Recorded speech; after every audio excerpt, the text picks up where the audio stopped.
Saúde, vamos falar sobre mitos e verdades sobre a garganta. Doutor Jamal está com a gente, seja bem-vindo. Como vai? Tudo bem? Ótimo, e você? Muito bem. Agora, hoje comecei o programa falando que você estaria com a gente. E Fifito já falou, puxa vida, mas com esse tempo seco que a gente está, o que é melhor quando a gente está com dor de garganta? Tomar um líquido gelado, um líquido morno, um líquido quente. Tem isso, doutor Jamal? Tem um monte de coisas que a gente precisa orientar vocês. Porque você começa a ouvir aqueles comentários dos leigos, tem própolis, tem xaropinho, tem, sei lá, um monte de gargarejo. Ó, a gente fica ligado porque tem muita coisa que é mito. Cuidado. Olha, já falaram cada coisa, você sabe que eu já fiz de tudo. É verdade. Fala assim, gargarejo com não sei o que, o gargarejo. Mas não fazia a coisa certa. Pois então tem que ir no médico, porque eu passei uma vida achando que eu tinha sinusite e eu tinha rinite que causava sinusite. Então, fazer a coisa errada por anos é a pior coisa que a gente pode fazer. Com certeza. É fundamental que a pessoa ouça o médico. O médico está aqui para orientar, para ajudar, para fazer com que você entenda qual é o melhor. Agora, gente, ir ao médico no momento certo. Por que eu digo isso? Eu fui ao médico várias vezes quando eu estava em crise de sinusite. Então, se falava, é sinusite. Então, você tem que ir antes de chegar na crise de sinusite para se saber o que é o gatilho, né? Com certeza. Quem tem, especialmente quem tem alergia, sabe que tem alergia. Está sempre lá com a garganta ruim, com o nariz ruim, com sinusite. E realmente vai só na crise. Não adianta. Tem que entender por que está tendo isso, quais são as formas de evitar que as crises venham o tempo todo. Vamos aos nossos mitos e verdades, tem muita coisa para a gente falar aqui hoje com o Dr. Jamal. Vamos ver a primeira? Dor de garganta frequente pode ser ocasionada pelo estômago. Isso é uma verdade, com certeza é verdade. Por que é uma verdade? Porque o estômago muitas vezes acaba levando a um escape de ácido que acaba chegando na garganta, o ácido do estômago. Chega na garganta e ele vai irritando e dando dores. Ó, gente, muito importante, não é obrigatório ter azia, ter problemas de dor de estômago. Muitas pessoas não têm azia, não têm dores e têm refluxo. O refluxo pode sim, isso é uma verdade. E às vezes não é aquele refluxo que a pessoa acorda afogada. Não. É até tranquilo, parece que não é nada demais, né? Muitas vezes não sente nada, né? Por isso tem que ir ao médico. Com certeza. Vamos ver mais uma? A retirada da amígdala elimina para sempre a dor de garganta. Ai, ai, ai, sabe o que é isso? Verdade. Uma verdadeira mentira, é mito. Ora, afinal de contas, tira a amígdala ou tira a garganta inteira? Pois é, né? Esquece o pescoço, não tem mais.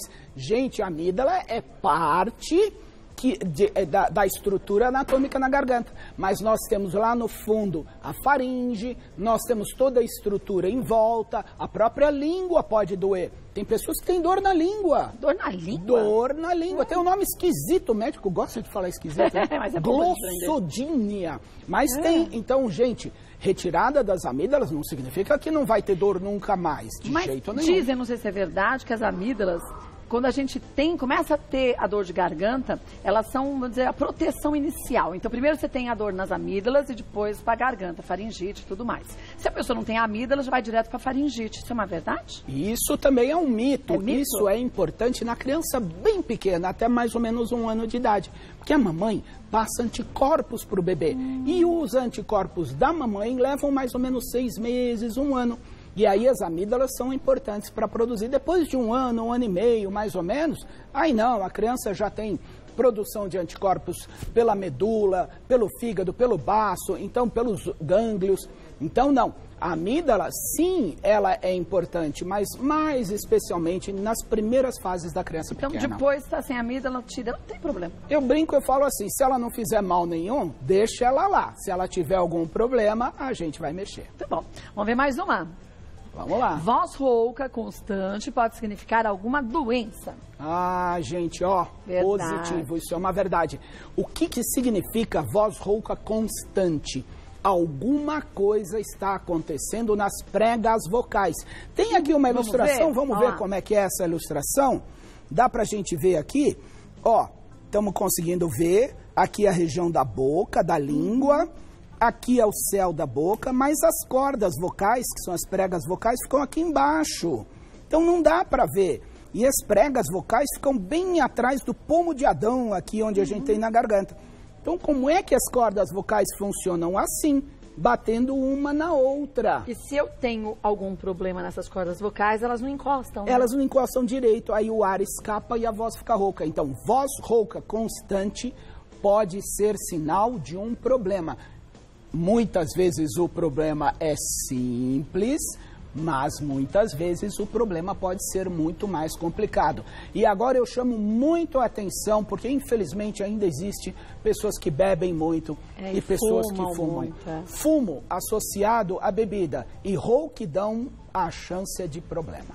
Então, agora não tem que ter medo do diagnóstico do problema, porque se você tá com um problema, já tá aí, né? Então, quanto antes você for, melhor para tratar, né? Exatamente, especialmente alguns tipos de doenças ruins, elas, com o diagnóstico ou sem o diagnóstico, elas vão evoluir. Sim. Então, é melhor que seja feito o diagnóstico antes. E para se ver como está a corda vocal, que exames que a gente faz? Nós temos um exame que chama-se nasofibroscopia ou laringoscopia, que vem um caninho aqui com uma luzinha para olhar por dentro, ou um exame que é feito pela boca também.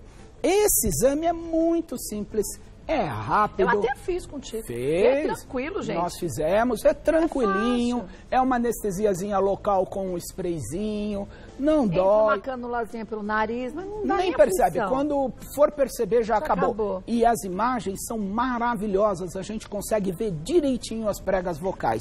Dá para fazer em criança, em adulto, porque tem criança que fica rouca também. Também, é verdade. Tem aquelas crianças que gritam, jogam futebol, fica gritando, né? Pode ter também. E também pela boca, que você disse, que você fica mais pertinho das cordas vocais, né? Exatamente. O exame do nariz é uma fibra flexível, que a gente chama, ela dá a volta. Pela boca é uma fibra que é rígida, então ela tem uma imagem muito melhor. É um pouco mais desconfortável quando é feito pela boca. Na verdade, o desconforto é segurar a língua só, né? Mas porque a língua da gente não para, ela bicha fica assim, né? Mas o médico segura mesmo. Aí segura? Segura. E, gente, não dá aflição. Porque, vou te falar, às vezes a gente deixa de fazer as coisas, os exames, porque ouviu dizer. Então, esquece o que você ouviu. Vai lá, faça o que tem que ser feito e pronto. Olha, conseguir poder fazer um exame médico, a verdade é que é um privilégio. É verdade. Doença ninguém quer, mas poder investigar é uma chance que a pessoa não deve desperdiçar. Eu bem acho. Volto que tem muito mais. Voltando com o doutor Jamal, olha, pigarrear tira a secreção da garganta. Tira nada, não, tira né? naquele momento, né? Então isso não é bom. Por quê? Porque a pessoa sente aquele negócio, ela vai lá, né? Daqui parece um motor ligado, né? Tem gente que fica no... né? A pessoa fala, você já tá saindo, benzinho. Não. Tá nada, tá pigarreando. O que acontece a hora que a gente faz isso, gente? As cordas vocais, lembra que eu mostrei que elas batem uma na outra? Elas fazem assim, Kátia, ó. Machucam, né? Mais ainda, isso vai gerar mais hipersecreção, mais catarrinho, e a pessoa vai querer ficar pigarreando mais. Então, pigarrear é muito ruim. A pessoa tem que tomar muito cuidado para não se machucar. E como fazer? Tomar água? Tomar água, exatamente, tomar água excelente. Ó, o copo tava cheio, eu já tomei aqui. Já tomei uns 5, 6 copos desse. É verdade, meu copo tá aqui, ó, isso não é brincadeira não. E tem gente que não se hidrata, né? Precisa se hidratar, porque a hidratação, ela faz com que o nosso organismo funcione melhor. E tem uma coisa também, falando em hidratação, é assim, sabe quando você chega no final da tarde e tá cansado? Às vezes você está pregado, às vezes sabe o que é? É desidratação subclínica. Significa que o corpo está desidratado, não aparece aqueles sinais clássicos de desidratação. Mas a garganta fica ruim, o nariz fica ruim, o olho fica ruim. Gente, que isso? A água é uma maravilha. Então, para quem pigarreia muito, água ou uma tossezinha para limpar. Exatamente, mas não pigarrear com o motor ligado. Não, né? Agora, você falou de própolis e outras coisinhas. Aqui é própolis. Tem o própolis, né? Tem, extrato de própolis. Aqui são aquelas balinha de gengibre, xaropinho de guaco, que legal, isso tudo ajuda? Ajuda. Essas balinhas eu adoro. Ajuda quem tá vendendo, né? Mas agora quem tá usando isso aqui... Deixa eu abrir a balinha pra você ver. Vamos. E tem pedacinho de gengibre dentro, né? Tem, veja bem, gente, o problema não é a bala de gengibre, não é o própolis, não é o guaco. O problema é confiar nisso como um tratamento médico. Não é. isso até pode te aliviar. Na hora que você está meio ruim, não tem problema usar. Eu não tenho nada contra você usar um pouquinho de própolis, um pouquinho de bala de gengibre, ou até o xarope de guaco se tiver uma tossinha, mas não confiar nisso. Se o sintoma estiver persistindo, então, muito cuidado, porque pode ser uma doença. Mas, Kátia, eu queria fazer um alerta muito grave, muito sério aqui para vocês sobre isso aqui. O própolis? Sobre o própolis, olha aqui. Porque o própolis, na maioria das formulações que existem, na grande maioria, ele tem álcool. É verdade. Então, a fórmula tem álcool. Arde até a garganta da gente. Então não é indicado própolis com álcool. Tem gente que dá para criança própolis que tem álcool. Esse é em gotinhas. É em gotinha. Mas tem aquele spray que tem álcool também. Tem álcool, tem uns pode que são olhar. Fortes, que Jesus, né? Pode olhar na fórmula, vocês vão ver que tem álcool. Não é indicado nem para adulto, nem para criança. Isso não pode ser utilizado com álcool. Agora, você procurar, você vai achar a solução sem álcool, mas é difícil. Vai ter que rodar um pouquinho aí. Agora, cuidado. Prejudica também as cordas vocais, né? Irrita mais ainda, que já estava irritado, né? Com certeza. Todos nós sabemos que o álcool ele é um irritante da via respiratória. Então, tem que, além dos próprios prejuízos do álcool, imagina uma criança de 2 anos, 3 anos, você dando álcool para ela tomar. Não, isso não é correto. Então, a população usa muito isso, confia nisso como tratamento, mas não é tratamento, é alívio. Agora, lembrar que tudo que a gente usa que parece ser natural tem que ser dito para o médico também. Com certeza, né? E nem tudo que é natural pode ser usado livremente, porque eu brinco muito, eu falo veneno de cobra também é natural, né? E a gente não sai se aplicando. Não né? pode, né? Bom, volto que tem muita dúvida, estando com o doutor Jamal Azam. Vamos dar uma olhadinha na pergunta da Renata? Minha mãe está com uma tosse seca há 2 meses. Fez exames e não deu nada. O que pode ser? Pois é, 2 meses de tosse tempo, né? já é um tempo muito grande. Tem que tomar muito cuidado, porque isso não é normal. É possível que seja uma série de coisas. Existe o broncoespasmo, que a gente chama, existem crises parecidas com asma, que não dão chiado, dão tosse só como primeiro sinal. Muitas outras coisas também, como, por exemplo, o próprio refluxo. Tem pessoas que têm refluxo ácido e não tem dor de garganta, Kátia. E nem sente aquela dor que a gente fala assim, tá me doendo aqui, né? Não sente nada só disso. Começa a tossir. Como que é a tosse? Seca, muitas vezes à noite, aquela tossezinha chata. Não é uma tosse que impede a pessoa de falar ou de trabalhar, mas é a tossezinha chata. 2 meses, cuidado, é melhor procurar um otorrinolaringologista para ver o que pode ser. Agora, tem que ir o quanto antes, né, Renato? Leva sua mãe, porque 2 meses é muito tempo. Muito tempo. Não pode, a gente tem que tomar muito cuidado com a nossa saúde, porque às vezes passa muito tempo e a doença pode evoluir. Existem várias outras hipóteses. Sim. Até infecções existem que duram muito tempo, então tem que tomar cuidado mesmo. E o estômago aceita aquele meio ácido. Com Agora, certeza. Subiu pro esôfago, tudo já acaba corroendo, né? Sim, vejam bem, quando a gente come uma comida, vai pro estômago, essa comida some.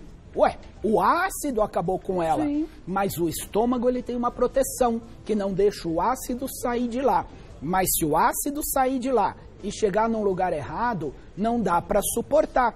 Então eu brinco, eu falo, o ácido no lugar certo não tem problema, mas no lugar errado a irritação é grande. Por exemplo, uma gotinha de limão, se você pingar na boca, tem algum problema? Não. E se pingar uma gotinha no olho? Não dá. Então não é a quantidade, é uma gotinha no lugar errado pode gerar muito mal. Então, médico, viu, Renato, para tua mãe, leva ela lá. Com certeza. Vamos ver mais lá. uma? Vamos ver. Thalita, gargarejo com água morna, sal e vinagre, ajuda a aliviar a dor de garganta? Thalita, ó, eu quero fazer uma homenagem para Thalita. Quer? Porque ela fez uma pergunta maravilhosa. O que todo mundo faz errado? Colocar vinagre, gente. Eu não estou falando que o ácido prejudica a garganta. É verdade. Então não pode pôr vinagre. Os gargarejos podem ser com água morna e sal. Algumas pessoas põem até o bicarbonato, que é alcalino, que é o contrário do ácido. Então, gargarejo com vinagre, ó... Não. de jeito nenhum, nenhuma vez. Senão vai acidificar cada vez mais a garganta. Piora, né? Sabe, tem pessoas que comem às vezes, chega lá um dia, come bastante abacaxi, abre uma afta. É verdade. Às vezes toma muito suco de laranja, abre uma afta. Pela acidez, né? Pela acidez. Então, cuidado, gente. O ácido, ele pode machucar. Vai lá colocar vinagre, piora a situação. Agora, minha avó falava para fazer isso mesmo e falava que a gente tinha que pôr água morna com ácido acetil salicílico infantil para fazer o gargarejo. Isso é bom? Então, existiu muito, a gente fazia, amassava o ácido acetil salicílico, desejando então um efeito anti-inflamatório local, mas ele é um ácido também, então a gente não usa mais. Né? A gente não usa mais isso, não. Vamos ver mais uma? Vamos ver. Suzana, trabalho com atendimento, então falo bastante durante o dia. Gostaria de saber se é normal sentir uma moderada queimação na garganta pela repetição da fala. Devo me preocupar? Então, Suzana, a questão é a seguinte, veja bem. Você utilizar a voz corretamente, você pode utilizar quanto quiser. Existem cantores de ópera que não usam microfone e a voz você ouve lá do outro lado. Eles usam a voz corretamente. Então, muito cuidado, porque, especialmente quem trabalha em atendimento, às vezes o ambiente é muito barulhento, às vezes os fones não são de boa qualidade, você grita, força, sem contar o nervoso que passa, né? Porque, Kátia, é verdade. Tem gente que... É nervoso dos dois lados, né? nervoso dos dois lados. Aí, quando você vai ver, você tá brigando com a pessoa, quando termina a ligação, você fala assim, o que foi que eu fiz, né? Que bobagem, né? Mas aí o que acontece? Vai forçando, pode ter dores de garganta, pode ter rouquidão, pode ter uma série de coisas. Aliás, pode também passar tanto nervoso que fica com gastrite que dá refluxo e piora mais ainda. Pelo amor de Deus, né? E a gente tem o hábito de falar alto, né, brasileiro? Tem. Parece que a gente foi criado do lado de cachoeira. Tem que tomar muito cuidado. A nossa voz não é só um instrumento de comunicação. A nossa voz, ela é um instrumento de transmissão de emoções. A nossa voz, ela passa mensagens positivas ou pode passar mensagens negativas também. Então, muito cuidado. Então, se cuide, viu, Suzana? Qualquer coisa vai ao médico. Deve e vai ir no fonoaudiólogo também. Com certeza. Ele pode te ajudar a fazer exercícios e tudo mais para voz, né? Com certeza. Avaliação médica para ver se não tem nada pior, não tem nenhum calo, nenhum problema. E depois, muito provavelmente, fonoaudiólogo. Vamos ver mais uma. A última, Júlia. Como é possível eliminar as bolinhas brancas na garganta que causam mau hálito? Essas bolinhas são ruins. Chama-se caseum. Caseum? Caseum. Ou caseo, tem gente que chama de caso. As amígdalas que ficam na garganta, elas são umas bolinhas que têm furos. E às vezes esses furos abrem um pouquinho mais. E aí a comida que a gente está engolindo entra nesses furinhos. E aí vai acumulando e forma essas massinhas. Kátia, tem cheiro ruim. Cheira podre? Cheira podre, a pessoa fica bem chateada. Né? Porque acaba sendo digerido. Aí dá mau hálito, dá uma sensação que tem um negócio enganchado. Aí a pessoa já vai aprontar. Aí ela fala assim, eu sei resolver isso. Eu não sou otorrino, mas eu sei resolver. E vai resolver dito como? Aí pega o quê? Pega lá um pente pra arrancar. Enfia na garganta? Opa, abre a boca, enfia um pente, o cabo do pente. Gente, aí põe o cotonete lá, haste de algodão, palito de dente. Lá na amígdala? A pessoa vai lá e faz aquelas artes, aí sangra, machuca e abre mais ainda o tamanho dos poros, piorando mais ainda a situação. Então, esta situação, se é muito repetida, muito constante, leva desconforto, o médico vai avaliar se é necessário ou não até a cirurgia das amígdalas. Então, Júlia, médico. Com certeza. Por sinal, gente, nosso espaço aqui não é de diagnóstico, ele é de prestação de serviços. O diagnóstico é informação. A gente tem no consultório do médico, então vá ao médico, faça listinha, por exemplo, como a Júlia falou, de tudo que ela sente, por que ela acha que na verdade o problema é dessas bolinhas brancas, o que ela percebe, quando ela come quais alimentos piora. Vai com tudo anotadinho, chega lá, fala pro médico, que às vezes uma bobagem, que parece uma bobagem pra gente, é uma ajuda pro médico, né? Muitas vezes, com certeza. A informação, ela deve ser clara. Isso que você falou é muito importante. Anota as suas dúvidas, porque existe uma coisa que chama síndrome do avental branco. A pessoa vê o avental, dá branco. O branco do avental dá branco na pessoa, então não. Esquece. Leva anotadinho. Outra dica legal, não entendeu o que o médico falou, insiste. Não entendeu a letra do médico, insiste para ver, porque senão não dá. Sair de uma consulta descontente não adianta, né? Isso, não, a gente não consegue fazer a parte da gente que é a mais importante, né? Vou passar para vocês o site do Dr. Jamal, lá tem várias matérias legais, depois tem vídeos no YouTube também com ele de entrevistas, para você aprender também um pouco mais sobre outros assuntos. É o www.jamal.com.br, www.jamal.com.br. Quer sugerir algum outro tema? Pode, mande pra gente, o Dr. Jamal retorne, a gente fala sobre ele com você. Com certeza. Obrigada mais uma vez, Kátia, sempre bom tê-la aqui, viu? Obrigada mesmo.